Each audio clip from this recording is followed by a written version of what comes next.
Good day, students. Welcome to the next lesson of World History 1. I'm Teacher Adam, and we will just continue the lesson 2. Today, we are going to talk about invaders, traders, and empire builders in the history. On this slide, we have the Fertile Crescent. As you can see on the photo on the map, when you say crescent, it a little bit looking like sea. And during this time, invasion and conquest were prominent features of early Mesopotamia. Why? Because this part of Mesopotamia is very, very fertile, meaning if you do agriculture or if you do something like there's a lot of resources on this part of this map and this Mesopotamia. That's why a lot of people would want to have this land. So on this slide, Hammurabi brought Mesopotamia under his control. He attempted or he tried to unite Babylonian Empire. So he has this what we call Code of Hammurabi.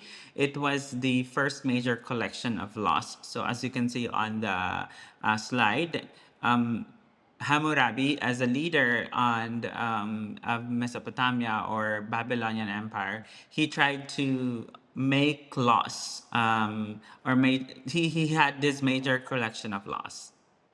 So basically, Hammurabi's Code was the first important attempt by a ruler to put into writing all the laws that would govern a state. So these laws have been very, very helpful during that time when Hammurabi was doing governing the state.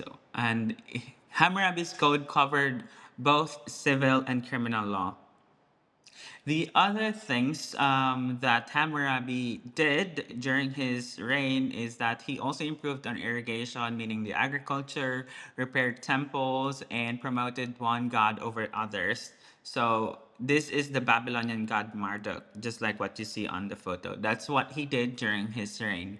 He focused on building or improving irrigations, repairing a lot of temples that have been damaged, and at the same time, he decided to promote only one god over others, and that the name of the god is God Marduk. Now let's talk about warfare and the spread of ideas. So the Hittites invaded Mesopotamia about 1400 BC, and they had learned to extract iron from ore and thus were able to make weapons that were harder and sharper. So as you can see from the Stone Age, from the agriculture, from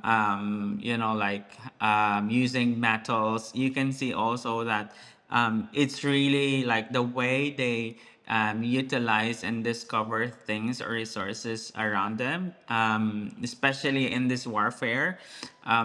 They have discovered and learned extracting iron from ore. And being said, in terms of war, they have more opportunity or chances of victory because of their weapons. So another group that tried to invade or invaded Mesopotamia are what we call the Assyrians. They invaded about 1100 BC, and these Assyrians are very, very fierce warriors, just like what you see on the slide. They have shield, they have sword, they have helmet. They're really, you would say that even the helmets are in metal. Most of it are in metal, so they're really prepared, and you can say that they're really, really fierce warriors.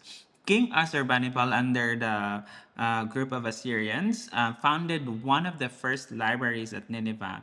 So even though this is not about just like doing war, one of his contributions was to establish libraries at Nineveh, the first libraries. When the Babylon has been revived, Mesopotamia was reconquered by King Nebuchadnezzar in 612 BC. As you know, and maybe you're familiar of the name King Nebuchadnezzar, because this is what is in the Bible. No, King Nebuchadnezzar is the one who encouraged Babylonian learning, like more on the education side. He also built the hanging gardens of the Babylon, the one that you are seeing on the slide.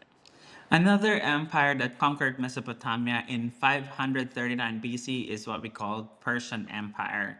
Under Emperor Darius, he created government in which it would become a model or an example for later rulers or for the rulers that will lead after him, and it helped unite Persian Empire. Also, one of the things that he did was to divide empire into provinces headed by a governor called a satrap. So this way, leading each province would be a lot easier than just having one leader in the whole city or entire empire. One of the greatest contributions as well of King Darius was to improve the trade by setting a common measurements or common weights. Maybe they had used like tools to do that. Also, King Darius encouraged the use of coins before having just the barter system wherein you just exchange products. This time, King Darius in the Persian Empire, he established or encouraged the use of coins.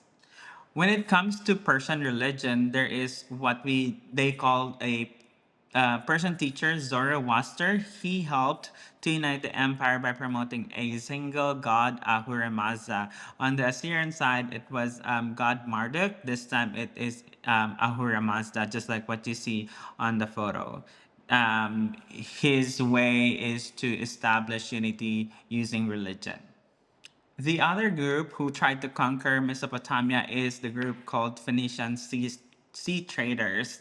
Although they did not conquer Mesopotamia, but they made a significant contributions by creating trade routes along the Mediterranean. So just like what you can see on the map, the routes have been very, very helpful in terms of trading because it has been cleared and there has been certain directions that other people or other group can use during that time. On the Phoenician side, also, the historians call them the carriers of civilization. Why? Because they spread Middle Eastern civilization around the Mediterranean. One of the very, very, I'd say, important contribution of Phoenicians would be giving us the alphabet, just like what you see on the slide.